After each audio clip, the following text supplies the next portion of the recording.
Hello everyone. सो आज का जो टॉपिक है वो है foreign trade under British rule. So इससे पहले मैं आप सभी को एक चीज कहना चाहता हूँ कि इस टॉपिक से पहले जितनी भी टॉपिक्स हो गई है आप उन टॉपिक्स को पहले अच्छे से देख ले, उसके बाद यहाँ पे आए। ठीक है। तो हम लोग जानते हैं कि इस टॉपिक में हमें पढ़ना क्या है। देखो, ट्रेडिंग मतलब होता है जब हम कोई भी सामान कोई और पर्सन को बेचते हैं या कोई और पर्सन से खरीदते हैं, उसे हम ट्रेड करना कहते हैं। तो ट्रेड के आगे फॉरेन जुड़ गया है, मतलब हम कैसे कोई और कंट्री से सामान खरीदते हैं और कैसे हम कोई और कंट्री का मतलब हमारी कंट्री का सामान कोई और कंट्री को बेचते हैं, उसे हम फॉरेन ट्रेड कहते हैं। तो हमारा फॉरेन ट्रेड, इंडिया का जो फॉरेन ट्रेड है वो अंडर ब्रिटिश रूल, मतलब इंडिया का जो फॉरेन ट्रेड है वो ब्रिटिश के समय में, एट टाइम ऑफ इंडिपेंडेंस, मतलब ब्रिटिश के समय में कैसा था। ठीक है। तो हमें इस टॉपिक में यही पढ़ना है कि इंडिया का फॉरेन ट्रेड ब्रिटिश के समय में कैसा था। ठीक है। होपफुली अब आपको पर्पस समझ में आ रहा होगा कि इस टॉपिक में हमें पढ़ना क्या है। अब फर्स्ट पॉइंट जो है वो है net exporter of primary products and importer of finished goods. देखो, सबसे पहले तो हम जानते हैं कि एक्सपोर्टर का मतलब क्या होता है। एक्सपोर्टर का मतलब होता है कोई भी सामान को बेचना, सेल करना। प्राइमरी प्रोडक्ट मतलब क्या होता है? प्राइमरी प्रोडक्ट का मतलब होता है रॉ मटेरियल, जो कि मैंने आपको पिछली क्लास में बताया था। इंपोर्ट मतलब होता है परचेज करना। फिनिश गुड्स का मतलब होता है फाइनल प्रोडक्ट।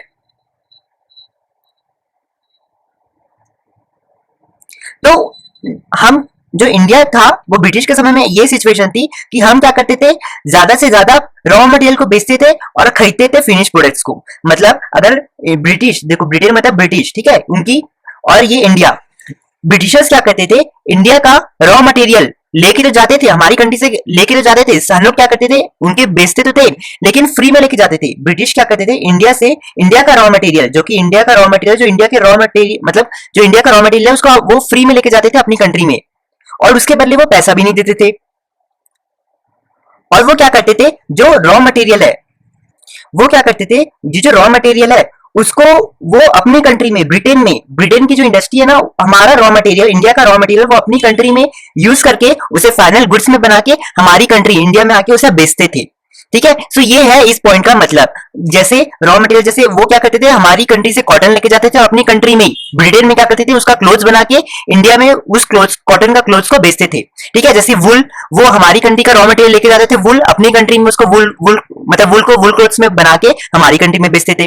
वुड, लकड़ी को अपनी कंट्री में लेके जाते थे, उसका चेयर बनाते थे और क्या करते थे, इंडिया में आके उस चेयर को बेचते थे। समझ रहे हो? तो इस पॉइंट का मतलब ये है, जिसके कारण क्या हो गया, हमारा जो रॉ मटेरियल था, जो हमारी कंट्री में यूज होना चाहिए था, देखो कोई भी ना कंट्री ज्यादा रॉ मटेरियल दूसरे की कंट्री में बेचती नहीं है, रॉ मटेरियल, ठीक है, कच्चा सामान बेचती नहीं है।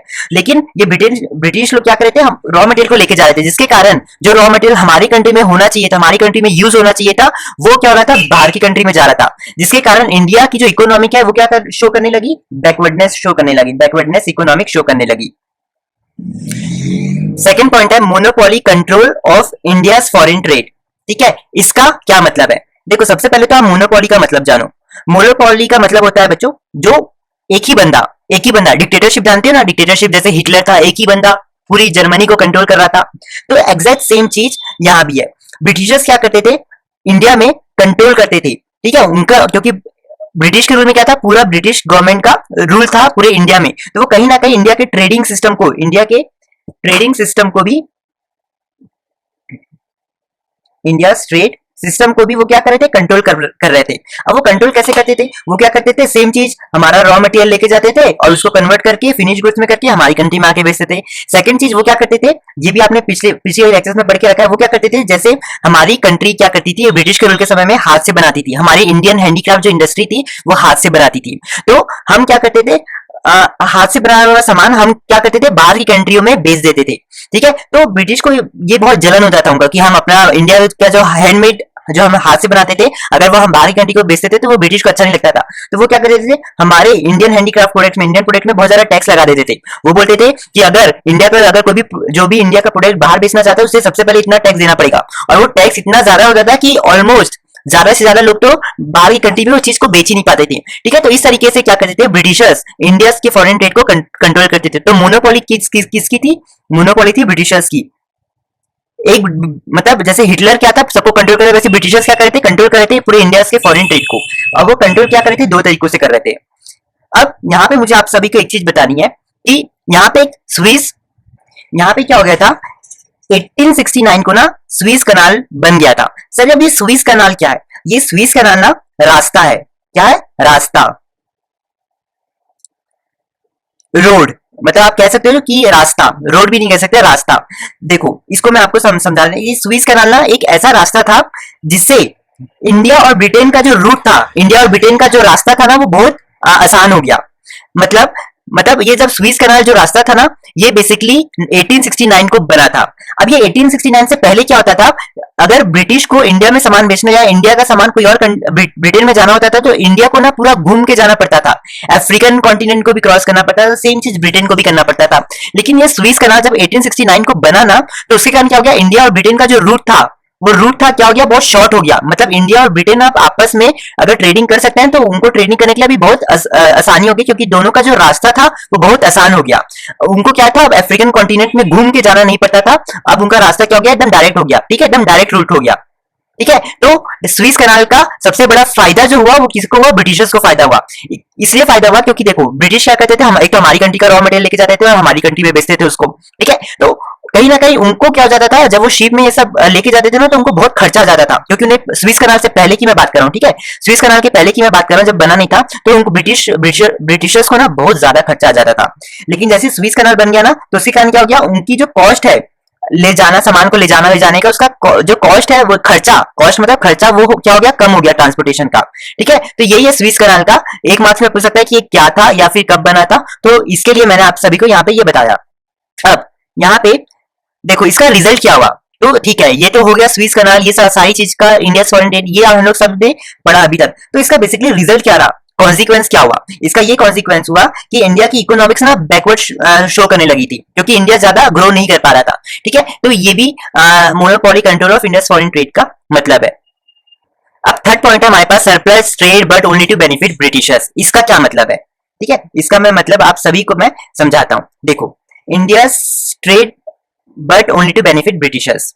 देखो एक्सपोर्ट मतलब आप सभी जानते हो, एक्सपोर्ट मतलब होता है जब आपकी कंट्री, योर कंट्री, जब आपकी कंट्री अपना सामान कोई और कंट्री में, बहुत सारी कोई और भी अदर कंट्रीज में अपना सामान जब बेचती है तो क्या होता है, जब आप अपना सामान कोई और कंट्री में बेचोगे तो वो कंट्री क्या करेगा, आपको पैसा देगा, है ना। तो एक्सपोर्ट में क्या होता है, आपकी कंट्री कोई और कंट्री को सामान बेचती है, उसके बदले कोई और कंट्री आपको क्या करती है, पैसा देती है। देखो यहाँ पे मैंने बनाया पैसा।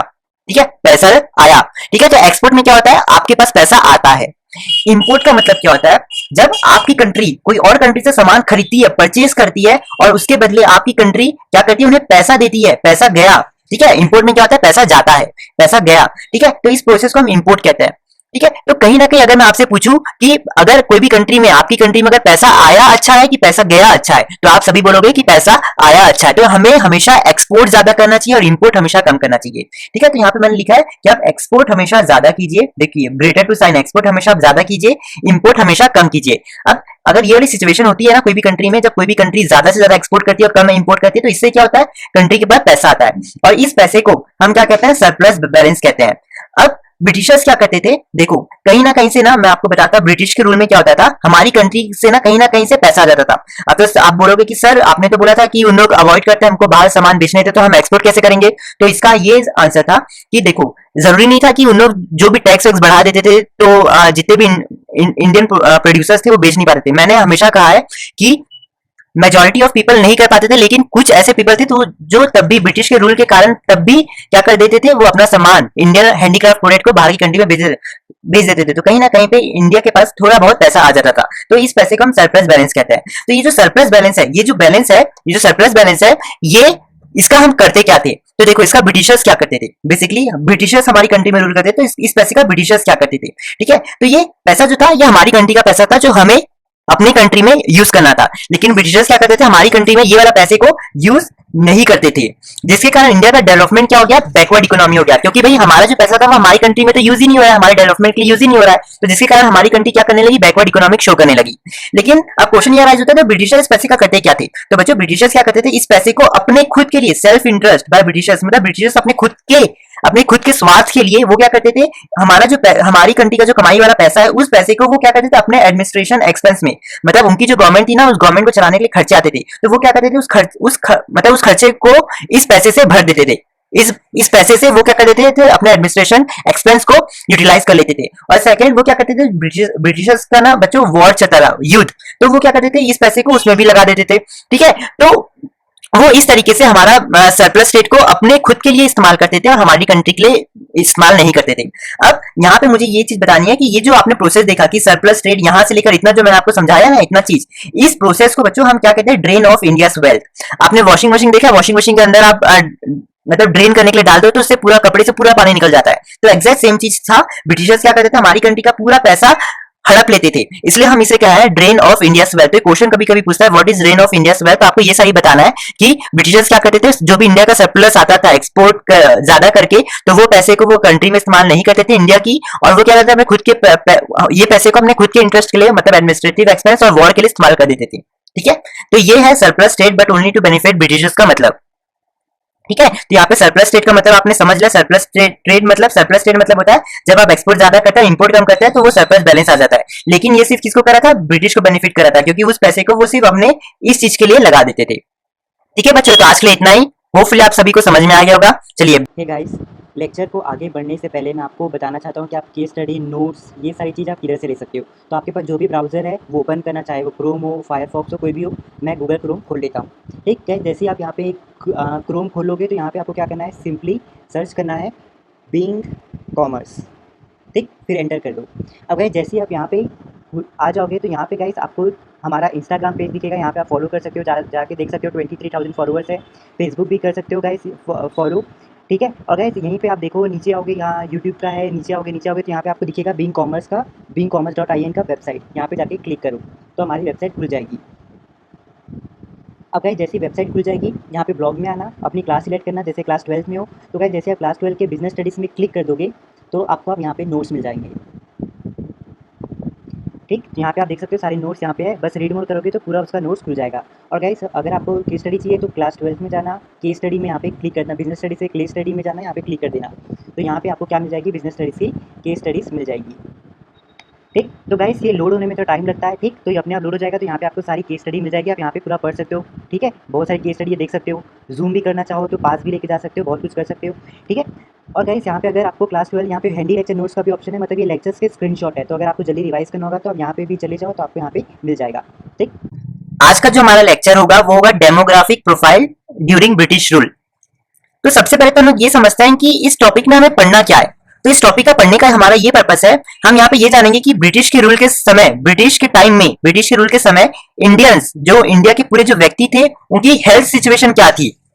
पतले थे, दुबले थे, मोटे थे, लंबे थे, काले थे, कैसे थे, उनकी हेल्थ कंडीशन कैसी थी, जल्दी मर जाते थे, लंबे समय तक जीते थे, क्या थी उसकी सिचुएशन। ठीक है, तो demographic profile during the British rule के समय में हमें ये पढ़ना है कि ब्रिटिश के समय में इंडियंस की हेल्थ सिचुएशन कैसी थी। तो सबसे फर्स्ट पॉइंट है हमारे पास birth rate and death rate.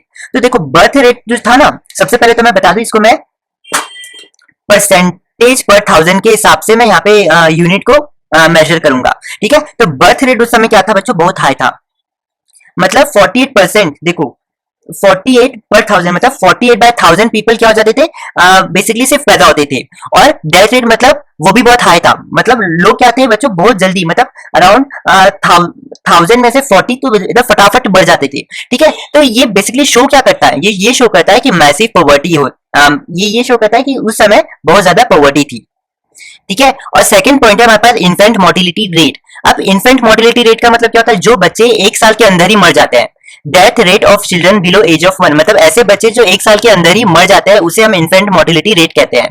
ठीक है, तो ये इंडिकेट क्या करता है, इन्फेंट मोर्टिलिटी रेट इंडिकेट क्या करता है, ये इंडिकेट करता है कि हमारे पास ब्रिटिश के समय में पुअर हेल्थ केयर था। और मैं यहाँ पे और एक चीज लिखना भूल गया हूँ कि ब्रिटिश के रूल के समय में ना इन्फेंट मोर्टिलिटी रेट जो हमारी कंट्री में था वो बहुत हाई था, मतलब बच्चे जो 1 साल के बच्चे थे वो पहले ही मर जाते थे, अब वो बहुत ज्यादा मरते थे।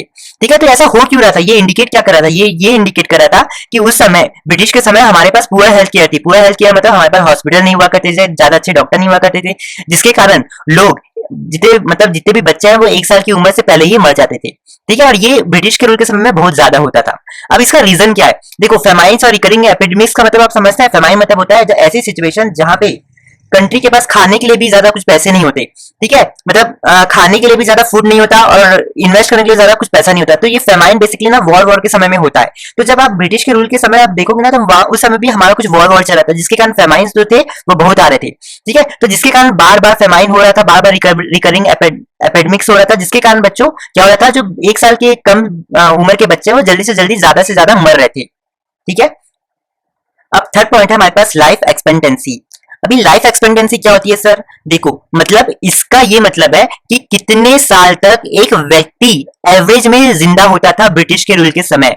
मतलब average life of a person, मतलब एक पर्सन कितने समय तक जी पाता था ब्रिटिश के समय। जब ब्रिटिश इंडिया में रूल करी थी तो उस समय इंडियंस कितने साल तक एवरेज, ऑन एन एवरेज कितने साल तक जी पाते थे, उसे हम कहते हैं लाइफ एक्सपेक्टेंसी।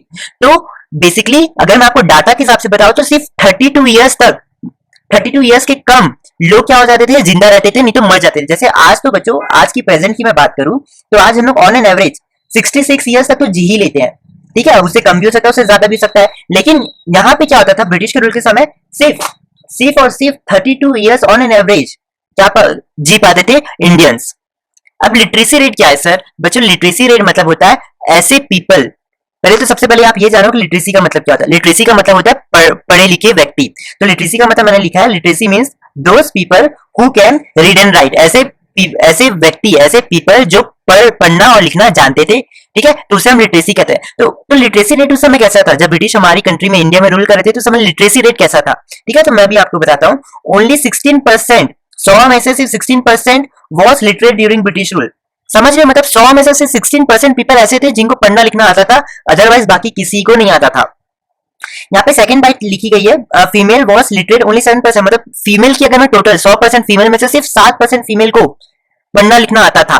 तो ये इंडिकेट क्या करता है, ये क्या शो करता है हमें, ये शो करता है कि उस समय जेंडर वाइज हुआ करता था। आप भी जानते हो ना, पहले ऐसा कहा जाता था कि यार लड़की लोग को पढ़ाना लिखाना फालतू है, उनको घर में बैठा के काम करवाना चाहिए, तो वो होता है जेंडर वाइज, ठीक है। तो ये फीमेल को सिर्फ 7% पढ़ाया जाता था। तो ये शो करता है कि उस समय जो लड़की लोग को थी ज्यादा, उनको पढ़ाई में उनको मतलब सपोर्ट नहीं किया जाता था, ठीक है। तो ये दो चीज है जो आपको देखनी एग्जाम्स में आते हैं, ठीक है। अब नेक्स्ट पॉइंट है डेमोग्राफिक ट्रांसिशन। अभी सर डेमोग्राफिक ट्रांसिशन का मतलब क्या है, डेमोग्राफिक ट्रांसिशन का मतलब क्या है, तो इसकी बात ना मेरे को ध्यान से सुनना। ये पूरा ये जो डेट है ना 1921, इस पॉइंट को समझने के लिए डेट बहुत इंपॉर्टेंट है 1921। सर अभी 1921 क्यों इंपॉर्टेंट है? देखो सबसे पहले तो मैं ये बता दूं, ये जो डेट है ना, हम इसको ईयर ऑफ ग्रेट डिवाइड कहते हैं, ईयर ऑफ ग्रेट डिवाइड कहते हैं 1921 को। अब ये ऐसा क्यों कहते हैं? देखो 1921 के पहले इंडिया में, 1921 के पहले ब्रिटिश रूल मतलब सॉरी ब्रिटिश रूल करते थे ना जब हमारे इंडिया में, तो उस समय 1921 के पहले, 1921 के पहले, बिफोर मतलब पहले,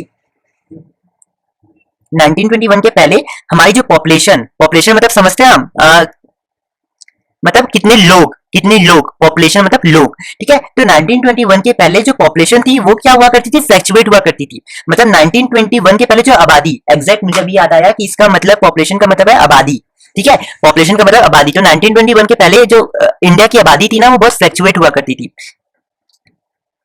अब फ्लैक्चुएट मतलब क्या होता है, इंडिया की जो पॉपुलेशन थी ना वो कभी भी बढ़ जाती थी, कभी भी कम हो जाती थी, कभी कभी तो बढ़ती नहीं थी, कभी कभी तो कम भी नहीं होती थी, कुछ नहीं होता था।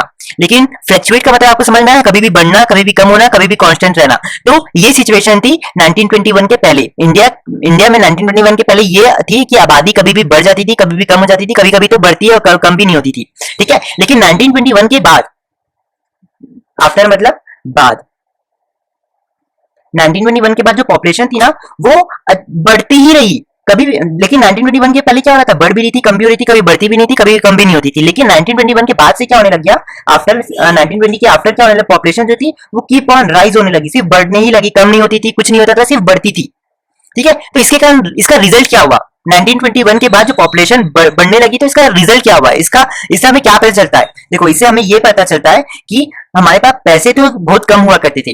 देखो 1921 उस समय की पीरियड की मैं बात करूं ना, तो हमारी जो कंट्री का जो पैसा है ना, उस कंट्री के पास ज्यादा पैसा नहीं हुआ करते थे, लेकिन पॉपुलेशन बढ़ी थी। अब मुझे आप एक चीज बताओ कि कोई भी व्यक्ति के पास 5000 की सैलरी है और उसके उसके यहाँ 10 बच्चे हैं उसके खुद के, तो आप समझ लो कि उसकी क्या सिचुएशन होगी। क्या वो 5000 से वो सारे 10 बच्चों को खिला पाएगा? क्या उसे अच्छी एजुकेशन दे पाएगा? क्या उनका अच्छे से ख्याल रख पाएगा? नहीं रख पाएगा ना। तो सेम चीज यहाँ भी यही चीज हो रही थी कि 1921 के बाद पॉपुलेशन बढ़ने लग गई, बढ़ तो रही थी पॉपुलेशन, लेकिन पॉपुलेशन को संभालने के लिए हमारी कंट्री के पास पैसा नहीं था, जिसके कारण क्या हुआ, बैकवर्डनेस एंड स्टैग्नेशन इकोनॉमिक होने लगी। ठीक है, अब यहाँ पे आप सभी को एक चीज याद रखनी है, 1921 कभी कभी क्वेश्चन आ जाता है, वहां पे क्या कर लेगा क्वेश्चन, आपको ऐसे छुपा देगा और कहेगा कि which year is regarded as defining year to mark demographic transition from its first to second decisive stage. तो इसका आंसर यही है 1921। ठीक है, तो इसलिए मैंने यहाँ पे लिखा, आपकी बुक के भी पीछे ये क्वेश्चन दिया था, इसलिए मैंने यहाँ पे लिख दिया। अब यहाँ पे आप को आपके साथ मुझे और एक बात शेयर करनी है कि पॉपुलेशन सेंसस क्या होता है। देखो, पॉपुलेशन सेंसस मतलब ये ऐसी एजेंसी होती है जो पॉपुलेशन को चेक करती है। आपने अपने घर में देखा होगा कि हमेशा 10 साल के बाद एक गवर्नमेंट ऑफिशियल आता है, वो हर चीज आपसे इंक्वायरी करता है कि कितने लोग हैं, कितने लोग के पास जॉब है, कितने गवर्नमेंट में जॉब कर रहे हैं, कितना आपका बिजनेस है, वो सारी डिटेल सारी लेता है। तो वैसे ही पॉपुलेशन सेंसस भी होती है। ये क्या करती है, हर घर में जाती है, हर 10 साल के बाद, पॉइंट नोट करना, हर 10 साल के बाद जाती है और उनसे पूछती है कि आपके घर में कितने मतलब कितने लोग हैं, कितनी आपके घर में आबादी है ना। तो पॉपुलेशन सेंसस गवर्नमेंट क्या करती है, हर 10 साल के बाद करती है। तो 1981 में, सॉरी मतलब इस समय मतलब पॉपुलेशन सेंसस का मतलब बच्चों ये होता है कि इंडिया की एस्टिमेशन करना। ठीक है, मतलब कैलकुलेट, एस्टिमेशन मतलब होता है कैलकुलेट करना कि पॉपुलेशन कितनी थी। तो जो population census first time British के समय में कब हुआ था, 1881 को हुआ था। तो ये डेट बहुत याद रखना। पॉपुलेशन सेंसस आपको पूछ सकता है कि कब हुआ था फर्स्ट टाइम ब्रिटिश के समय में, साथ ही साथ इसकी मीनिंग भी पूछ सकता है। तो इसका यही मतलब है कि कैलकुलेट करना कि पॉपुलेशन साइज कितनी है कंट्री की। ठीक है, और ये फर्स्ट टाइम ब्रिटिश के समय 1881 को हुआ था। तो होपफुली आपको समझ में आ गया होगा कि आज का लेक्चर। गाइस, लेक्चर में आगे बढ़ने से पहले अगर आपने अभी तक हमारे चैनल बिंग कॉमर्स को सब्सक्राइब नहीं किया है तो कर लीजिए और बेल आइकन को प्रेस कर दीजिए कि आपको हमारे चैनल की सारी नई नोटिफिकेशन मिलती रहे। और गाइस, आप हमें इंस्टाग्राम में भी फॉलो कर सकते हो, जहाँ पे हमारे पास 17,000 प्लस फॉलोअर्स हैं। और आप हमें फेसबुक में भी फॉलो कर सकते हो, जहाँ पे हमारे पास 78,000 प्लस फॉलोअर्स है।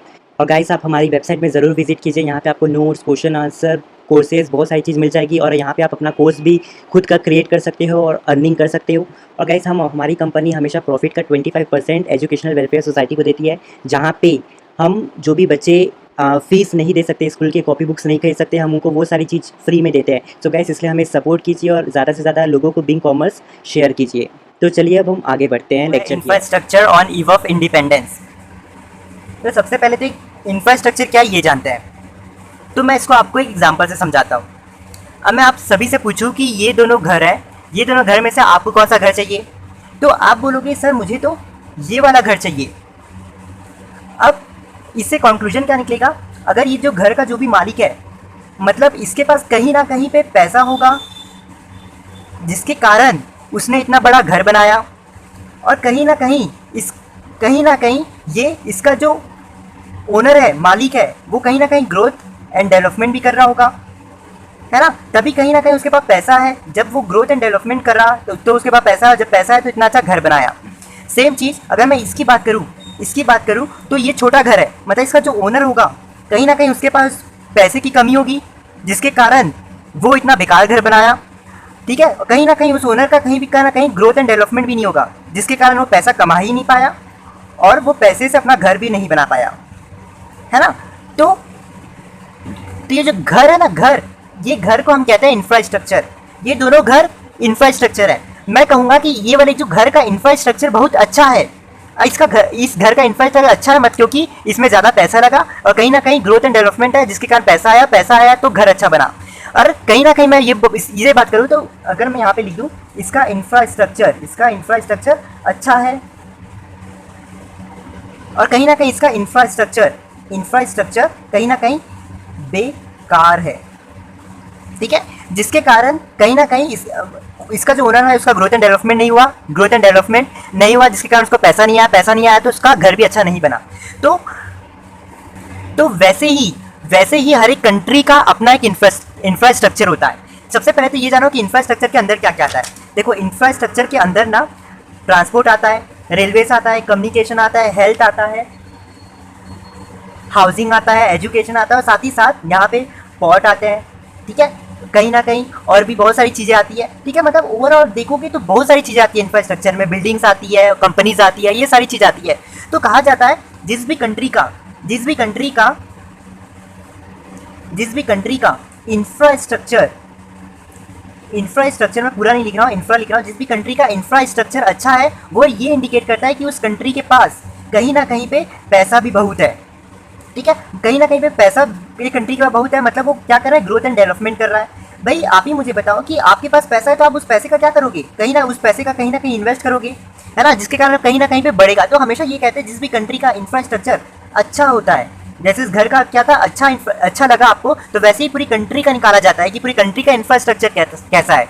तो जिस भी कंट्री का इंफ्रास्ट्रक्चर अच्छा होता है तो उस कंट्री में मतलब कहीं ना कहीं पे बहुत पैसा है और वो कंट्री क्या कर रही है, ग्रोथ एंड डेवलपमेंट कर रही है। और जिस भी कंट्री का इंफ्रास्ट्रक्चर, जिस भी कंट्री का, मैं यहाँ पे थोड़ी गंदी राइटिंग से लिख रहा हूँ, जिस भी कंट्री का इंफ्रास्ट्रक्चर बेकार है, मतलब उस कंट्री में कहीं ना कहीं पैसे की कमी है और वहाँ पे ग्रोथ एंड डेवलपमेंट भी नहीं है, ग्रोथ एंड डेवलपमेंट भी नहीं है। ठीक है, तो यही चीज़ है यहाँ पे infrastructure on eve of independence, मतलब ब्रिटिश के रूल के समय इंफ्रास्ट्रक्चर कैसा था इंडिया का।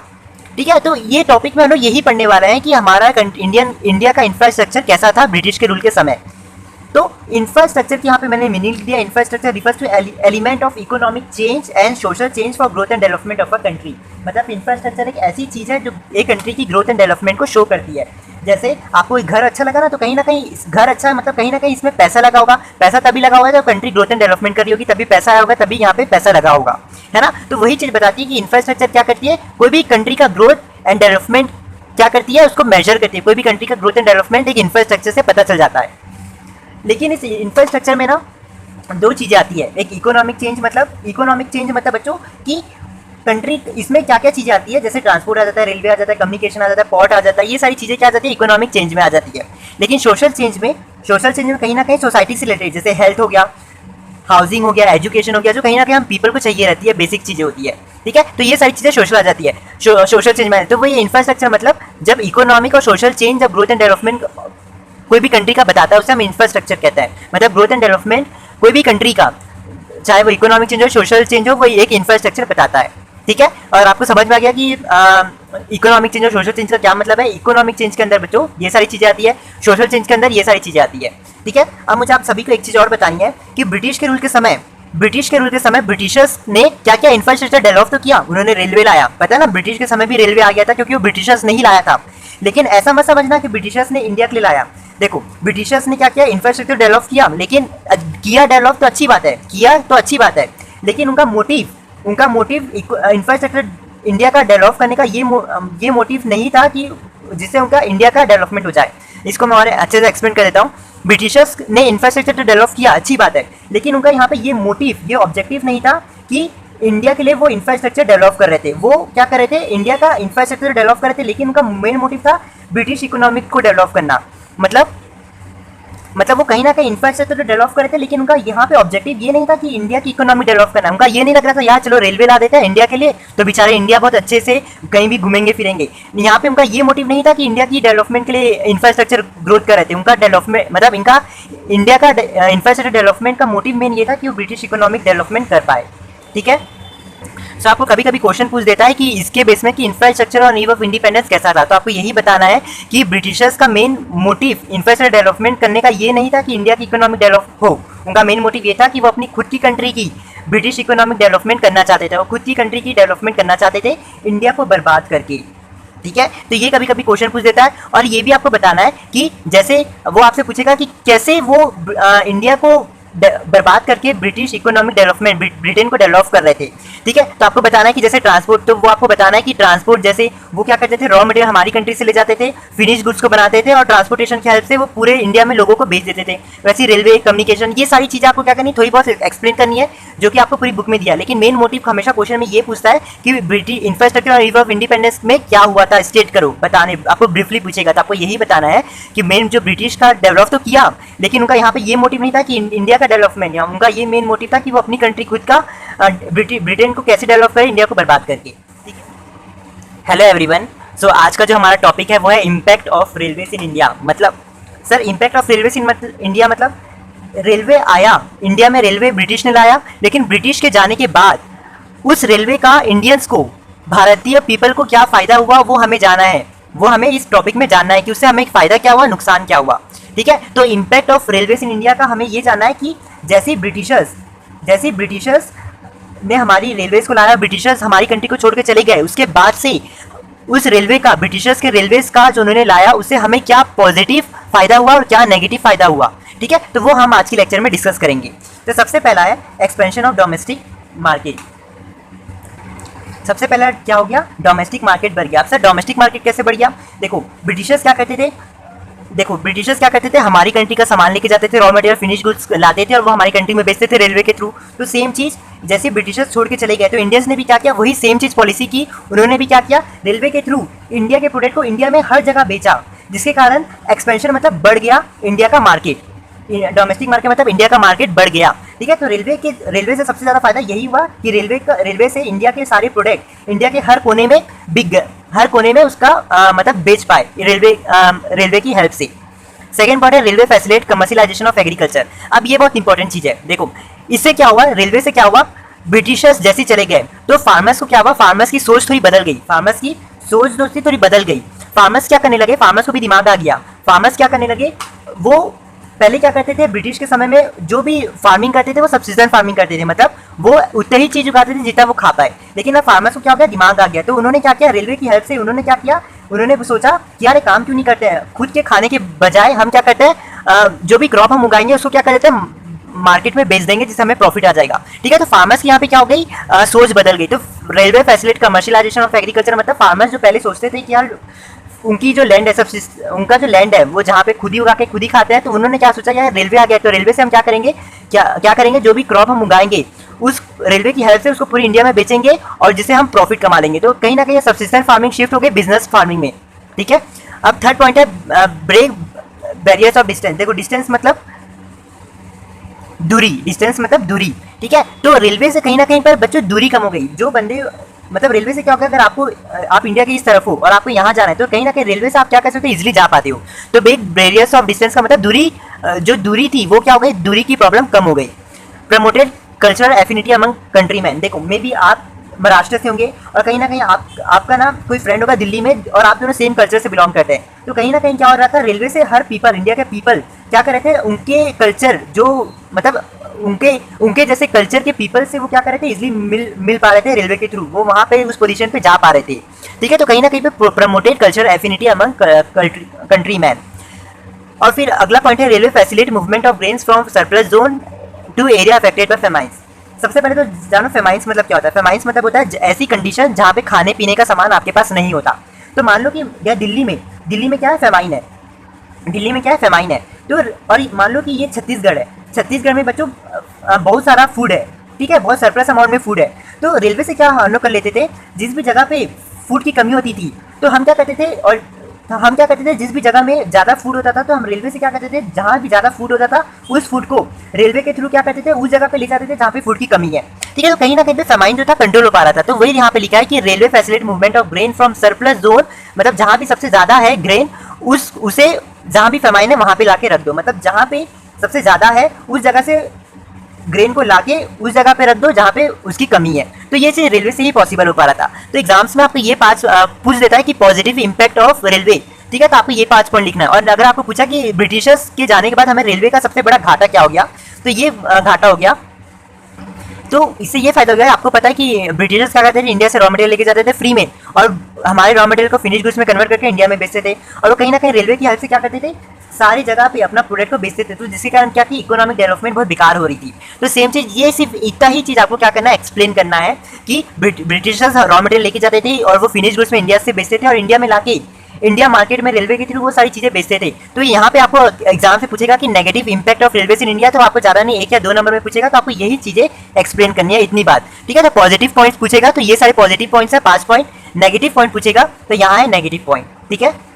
अब मुझे आप सभी के साथ और एक चीज़ एक्सप्लेन करनी है कि ब्रिटिशर्स के रूल के कारण क्या इंडिया में कोई फायदा हुआ, was there any positive impact, क्या of British rule in India, मतलब ब्रिटिश के रूल के करने से क्या इंडिया में कोई फायदा हुआ। तो चलो ये 5 पॉइंट है, उससे जानते हैं। Change in outlook of farmers, same point, farmers क्या करने लगे, कहीं ना कहीं ये सोचने लगे कि यार रेलवे के वो पहले फार्मर्स क्या थे, वो सोचते थे कि यार कहीं ना कहीं हम लोग क्या करते हैं, पहले ब्रिटिश के रूल के समय वो क्या करते थे, सिर्फ उतना ही चीज़ उगाते थे जितना खा पाए, लेकिन उनका क्या हो गया, दिमाग थोड़ा चेंज हो गया, उनका आउटलुक चेंज हो गया। वो आप सोचने लगे यार रेलवे तो आ गया, अब क्या करते हैं हम लोग, ऐसा करते हैं फार्मिंग, मतलब फार्मिंग तो करेंगे लेकिन वो फार्मिंग हम लोग खुद नहीं खाएंगे, उस फार्मिंग को, उस क्रॉप को हम क्या कर देंगे, मार्केट में बेच देंगे जिससे हमें प्रॉफिट आ जाएगा। तो रेलवे से कहीं ना कहीं बच्चों जैसे ब्रिटिश रूल चले गया, ब्रिटिश रूल खत्म हो गया, तो इससे सबसे बड़ा क्या फार्मर्स को फायदा हो गया, उनका आउटलुक चेंज हो गया। ठीक है। Second, spread of road and railway. अब ब्रिटिश के कारण क्या हो गया बच्चों, रोड आई, रेलवे आई, जिसके कारण मैंने अभी बताया सेम पॉइंट है, कल्चरल एफिनिटी का जो अभी पॉइंट बताया सेम पॉइंट यहाँ भी है। रोड और रेलवे से कारण क्या हो गया, कल्चरल एफिनिटी आ गई। सेकंड चीज है एक्सपेंडिंग मीन्स ऑफ ट्रांसपोर्ट। अब क्या हो गया, देखो जहाँ भी फूड की कमी होती थी और जहाँ भी फूड ज़्यादा होता था, तो जहाँ भी ज़्यादा फूड होता था तो रेलवे के हेल्प से हम क्या करते थे, ज़्यादा फूड को रेलवे में डाल देते थे और उस जगह में ले जाते थे जहाँ पे फूड की कमी है। तो कहीं ना कहीं जो थर्ड पॉइंट है वो भी यही करा, एक्सपेंडिंग मीन्स ऑफ ट्रांसपोर्ट, किस लिए, सरप्लस ग्रेन को फेमाइन की जगह पे लेके जाने के लिए। फोर्थ है बार्टर सिस्टम और मॉनिटरी सिस्टम। देखो बार्टर सिस्टम क्या होता है, ये ऐसा सिस्टम होता है जहाँ पे आप सिर्फ कोमोडिटी और कोमोडिटी को ही आपस में बदल सकते हो। मॉनिटरी सिस्टम क्या होता है, आज हमें फॉलो करते हैं, मतलब मान लो जैसे आपको ये इरेजर खरीदना है, तो इरेजर खरीदने के लिए आप क्या करोगे, मुझे पैसा दोगे और मैं बोलूंगा ले भाई ले ले। तो मॉनिटरी मतलब ऐसा है कि पैसे की हेल्प से आप क्या कर सकते हो, कुछ भी सामान ले सकते हो। लेकिन बार्टर सिस्टम में क्या था, मान लो कि मुझे ये इरेजर खरीदना है, ठीक है, तो मुझे क्या करना पड़ेगा, इसके बदले में कुछ कॉमोडिटी, जैसे पेन ड्राइव है तो मुझे पेन ड्राइव भी बेच के क्या करना पड़ेगा, इसको लेना पड़ेगा। तो ये बार्टर सिस्टम होता था जो कि बहुत बेकार सिस्टम था। लेकिन आज के समय क्या है, मॉनिटरी सिस्टम है जहाँ पे हम पैसा देके कुछ भी चीज़ खरीद सकते हैं। तो ब्रिटिश ने क्या किया था, ये सारी चीज़ें लाई, उन्होंने वो क्या थी, वो मॉनिटरी सिस्टम फॉलो करते थे। ब्रिटिश क्या करते थे, पैसा देके सामान खरीदते थे। तो जैसे ब्रिटिश चले गए ना, तो हम लोग ने भी क्या किया, सेम सिस्टम फॉलो किया। हम लोगों ने क्या किया, बार्टर सिस्टम से हम शिफ्ट हो गए मॉनिटरी सिस्टम में। फोर्थ है British Raj left legacy of N efficient system of administration. देखो ब्रिटिशर्स ने क्या किया था, अपनी गवर्नमेंट बनाई थी, तो लेकिन जैसे ब्रिटिशर्स चले गए ना, तो वो सारे जो भी इंफ्रास्ट्रक्चर उन्होंने बनाया था वो कहीं ना कहीं आज भी हमारे पास है, जो आज भी हम यूज कर रहे हैं। जैसे बच्चों ब्रिटिशर्स ने क्या किया था, बहुत सारी कोड बना, लीगेसी मतलब प्रॉपर्टी। जैसे ब्रिटिशर्स ने क्या की थी, बहुत सारी प्रॉपर्टी खड़ी कर दी थी हमारे पास, जैसे बहुत सारे भवन बनाए, है ना। तो वो सब ब्रिटिश के समय का, जो कि आज भी हम क्या कर रहे हैं, यूज कर रहे हैं। तो कहीं ना कहीं जैसे ब्रिटिश चले गए ना, तो हमें सबसे बड़ा ये फायदा हो गया कि जो भी उनकी प्रॉपर्टी थी वो कहीं ना कहीं आज भी हम वो यूज कर पा रहे हैं। ठीक है। तो ये 5 चीजें थी जो ये बताती है कि ब्रिटिश के रूल करने से हमारी कंट्री में कोई फायदा हुआ कि नहीं। तो ये टॉपिक यहाँ पे है। तो कभी कभी क्वेश्चन आता है, the policy of a colonial exploitation मतलब of Indian economic during British rule had some positive side effect for Indian economy. मतलब कहीं ना कहीं ये क्वेश्चन ये कह रहा है कि क्या ब्रिटिश के रूल से क्या इंडिया को कोई पॉजिटिव इफेक्ट पड़ा। तो आपको ये सारे आंसर लिखने हैं। How did railways apply check on occurrence of a famine during colonial period. तो आपको यही समझाना है जो मैंने आपको बताया कि जहाँ भी फूड की कमी होती थी और जहाँ भी फूड ज़्यादा होता था, तो रेलवे की हेल्प से क्या हो जाता था, रेलवे की हेल्प से हम क्या करते थे, जहाँ भी सरप्लस फूड है उसको हम फेमाइन की जगह पे लेके चले जाते थे जहाँ पे फूड की कमी होती थी। तो सेम चीज़ आपको यहाँ पे ये एक्सप्लेन करना है। Railways during British rule in India promoted colonial exploitation of Indian economy. ठीक है। तो ये जो पॉइंट है ना, ये कहीं ना कहीं एक्सप्लोनेशन की बात कर रहा है, मतलब रेलवे के कारण इंडिया कैसे बर्बाद हो गया। तो आपको क्या करना है, ये वाली चीज़ बतानी है। इतनी सी चीज़ है, 2 मार्क्स का बस यही चीज़ है। ठीक है। और भी बहुत सारे क्वेश्चन होते हैं, लेकिन यहाँ पे कुछ कॉमन क्वेश्चन थे जो मैंने आप सभी के साथ डिस्कस कर लिया। सो इस चैप्टर में मैंने कुछ इंपॉर्टेंट क्वेश्चंस या फिर आप कह सकते हो कुछ एक्स्ट्रा क्वेश्चंस या उसके रिलेटेड क्वेश्चन मैंने यहाँ पे पुटअप कर दिया है। इसका 2 रीजन है। पहला तो आप चीटिंग ना मारो एग्जाम्स में, और सेकंड चीज आपको कुछ समझ ना आए तो आप अपने सर के बाल ना खुजाओ।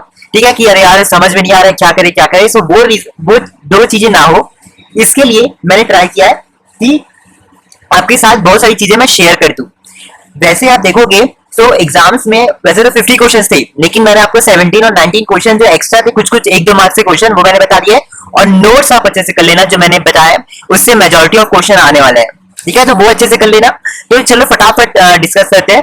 देखो पब्लिक सेक्टर या सोशलिज्म का वर्ड ना आपको चैप्टर 2 में पता चलेगा। ठीक है, चैप्टर 2 में 5 ईयर वाले प्लान में। लेकिन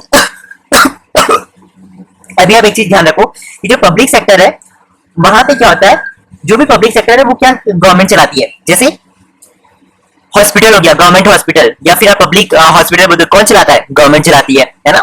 वैसे ही मान लो कि गवर्नमेंट स्कूल है, वो कौन चलाता है, या फिर आप पब्लिक स्कूल कह दो, कौन चलाता है, गवर्नमेंट चलाती है। सो सेम चीज है पब्लिक सेक्टर, मतलब जो भी पूरा पब्लिक सेक्टर के पब्लिक सेक्टर के अंदर वो सारी चीजें, गवर्नमेंट स्कूल, गवर्नमेंट बस, गवर्नमेंट हॉस्पिटल, वो सारी चीजें आ जाती है। तो ये सारी जितनी भी सारी मीन्स ऑफ प्रोडक्शन है, ये सारी कौन ओन करता है, गवर्नमेंट ओन करती है। पहली बात, एग्जाम से आपको क्वेश्चन इससे रिलेटेड कुछ भी पूछ सकता है, जैसे पूछ देगा कि पब्लिक सेक्टर ओन्ड बाय, और क्वेश्चन मार्क दे देगा सो गवर्नमेंट। ठीक है, तो ऐसे एक मार्क्स से पूछ सकता है। ऐसे एक बार आप सभी के साथ डिस्कस कर रहा हूं। अब ये इकोनॉमिक स्ट्रक्चर क्या होता है, देखो इकोनॉमिक स्ट्रक्चर मतलब हर चीज का सब टोटल, मतलब इकोनॉमिक स्ट्रक्चर मतलब जैसे आपने इंफ्रास्ट्रक्चर पढ़ा ना, तो उसमें सारी जो भी economic, public sector, labour force, वो सारी चीजें आ जाती है। सो एग्रीगेट मतलब होता है टोटल।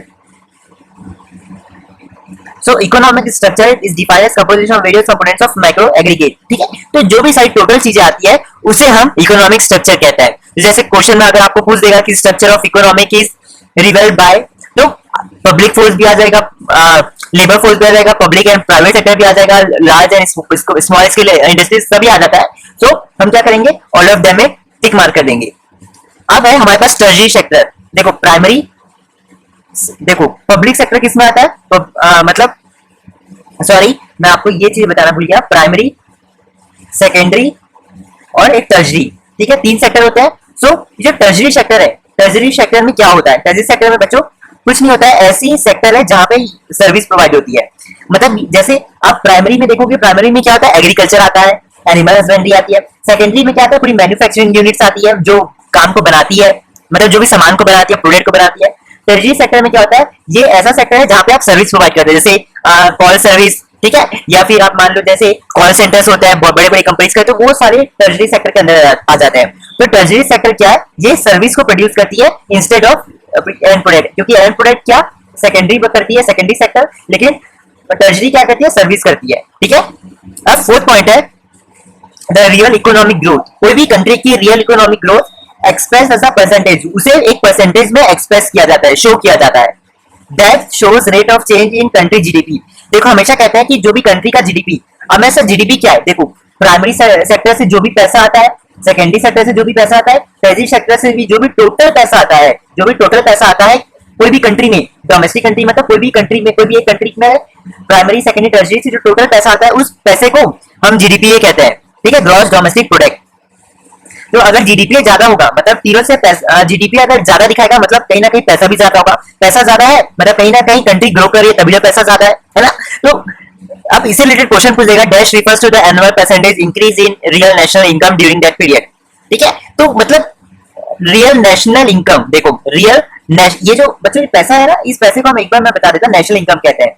पूरी कंट्री की, पूरी नेशन की पैसा, उसे हम नेशनल इनकम कहते हैं, ठीक है। तो ये पूरे तीनों को जब ऐड कर दोगे ना, तो इससे जो पैसा आएगा उसे हम नेशनल इनकम कहते हैं, ठीक है। तो ये क्या कह रखा है, जब जीडीपी बढ़ेगा तो नेशनल इनकम भी बढ़ेगी, तो ग्रोथ भी बढ़ेगा। तो क्वेश्चन ये कह रहा है कि नेशनल इनकम जब बढ़ेगी, ठीक है, तो इसे क्या शो हो रहा है, इसे ये शो हो रहा है कि रेट ऑफ ग्रोथ जो है वो भी क्या होगा, बढ़ेगा। तो आपको यहाँ पे फिलहाल में ये वाला आंसर लिखना है।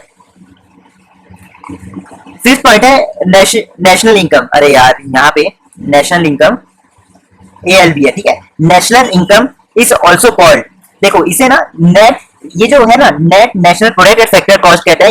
ये बेसिकली मैक्रो इकोनॉमिक्स का जब आप नेशनल इनकम निकालेंगे ना, तो उसका टॉपिक है। लेकिन नेशनल इनकम को हमेशा इसे शो या ये भी कहते हैं।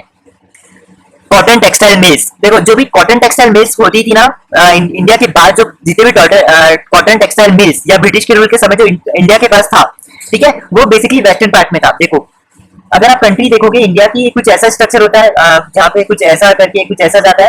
तो यहाँ पे अब देखना, यहाँ पे ये नॉर्थ, यहाँ साउथ, यहाँ वेस्ट, यहाँ ईस्ट, ठीक है, ऐसी होता है। तो वेस्ट साइड में ना, वेस्ट साइड में यहाँ पे क्या आ जाता है, जैसे गुजरात आ गया, ठीक है, बॉम्बे मतलब महाराष्ट्र, गुजरात, ये सारी चीजें क्या आती है, वेस्टर्न पार्ट में आती है। तो जो हमारी कॉटन टेक्सटाइल मिल्स है ना, वो बेसिकली एग्जाम में पूछ सकता है कि कॉटन टेक्सटाइल मिल्स ब्रिटिश के रूल में कहाँ पे लोकेट करते थे। तो आपको बताना है वेस्टर्न पार्ट में, जैसे गुजरात हो गया इस तरफ, ठीक है, वेस्टर्न, नॉर्थ और वेस्ट, ईस्ट। तो ये वेस्ट तरफ में गुजरात आ गया, बॉम्बे आ गया, तो इस तरफ बेसिकली कॉटन मिल्स पाए जाते थे।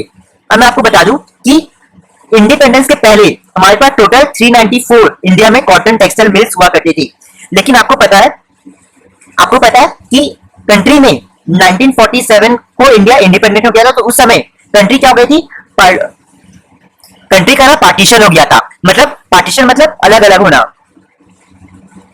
होना, ठीक है, इसे हम पार्टीशन कहते हैं। और वो 1947 में इस समय पाकिस्तान और इंडिया अलग हो गया था। तो यहाँ कॉटन टेक्सटाइल मिल्स में क्या था, जो टोटल 394 थी, तो जैसे पाकिस्तान और इंडिया अलग हुआ तो 1947 में अलग हुआ, तो क्या हो गया, ये जो कॉटन टेक्सटाइल 394 जो टोटल थी, तो उसमें से 14 पाकिस्तान के पास चले गया और बाकी जो था वो इंडिया के पास ही रहा। और जो इसमें से 14 पाकिस्तान के पास गया, तो 394 में 14 करेंगे तो 380 आएगा, जो कि इंडिया के पास था, ठीक है, अभी भी है।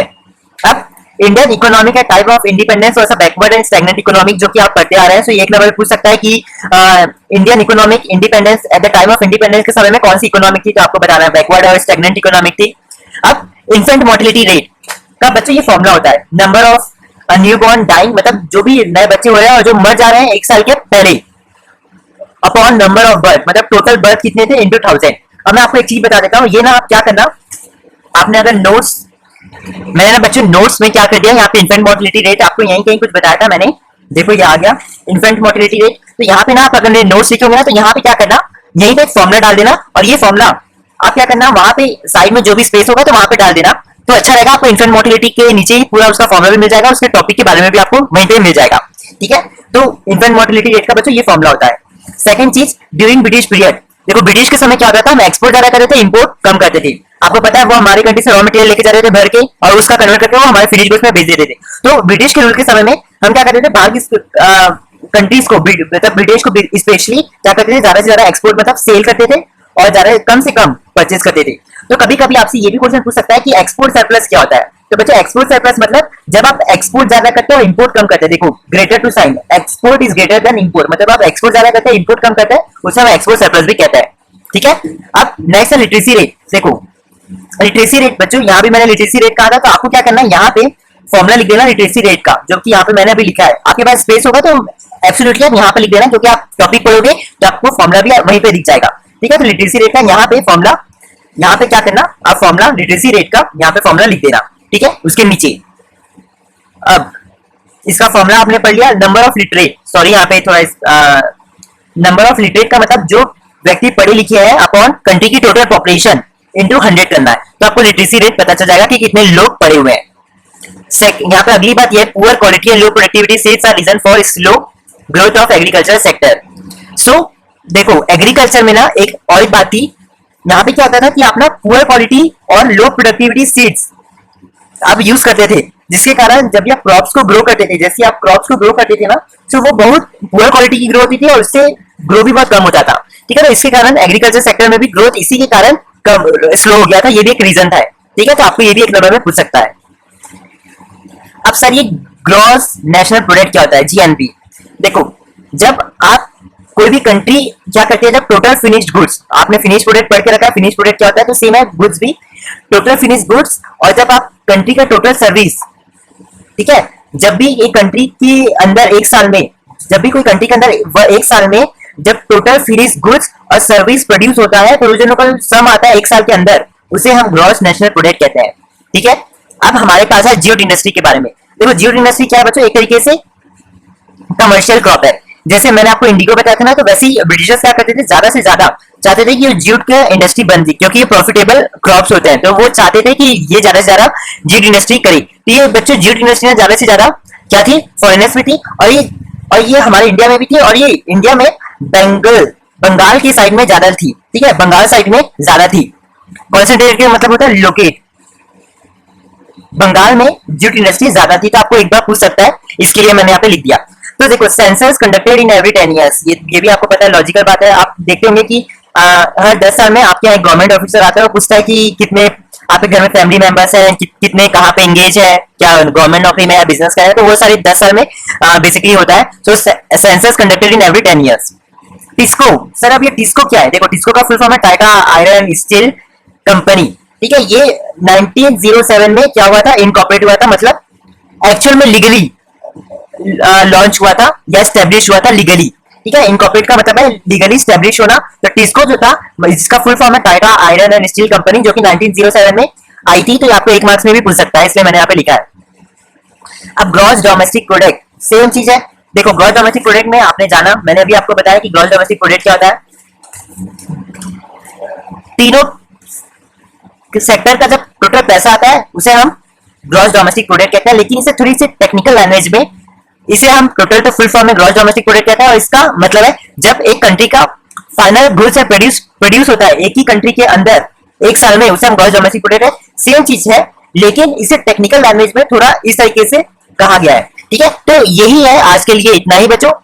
नोट्स आप बना लेना, ये भी एक एक मार्क्स के हैं, आप इसे नोट डाउन कर लेना, ठीक है, पॉज करके वीडियो, ठीक है। तो ये एक एक मार्क्स के आता है। इसी के साथ बच्चों हमारा जो पहला चैप्टर है वो होता है खत्म, ठीक है। तो अगले लेक्चर में मैं आप सभी के साथ नेक्स्ट चैप्टर में मिलूंगा। चलिए bye, enjoy, take care and cheers.